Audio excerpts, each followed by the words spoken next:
And good evening to you. I'm Lori Burkholder. And I'm Jerry Gish. The question at the state capitol right now, who's in charge? Republican and Democratic leaders in the Pennsylvania House are in a power struggle that has unfolded after the election left a razor-thin margin. It is an interesting situation. Let's go to Tom Lehman. He joins us live from the Capitol with more tonight. Tom?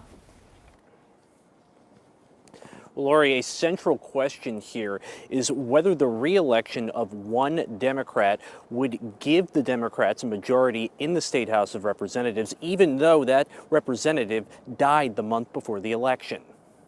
The majority party is determined based upon the number of elections won. And House Democratic leader Joanna McClinton says a win by the late Representative Tony DeLuca means her caucus should be in charge, as Democrats won a total of 102 seats in this year's elections for State House. There is, in fact, no majority leader. Former House Speaker and current Republican leader Brian Cutler says DeLuca may have been reelected posthumously, but his death before the election means there is a vacancy. He says the chamber is currently deadlocked at 101 to 101. The requirements for a member to count towards quorum or votes, in this case passage of legislation, that is directly impacted by somebody who has been elected, who is alive, who has been sworn in and seated. The first big fight in this power struggle is over who has the authority to even schedule the special election to fill DeLuca's seat. Cutler on Wednesday scheduled it for early February. McClinton said he lacked authority. I will be also issuing a writ for a special election to happen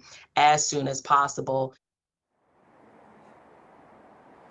McClinton and Cutler both expressed interest today in meeting up sometime next week to try and work out some of the issues, logistics like parking and office space at the Capitol, as well as the inauguration, the swearing in, I should say, of members of the House of Representatives. But still a lot to be worked out on exactly what this leadership situation will look like.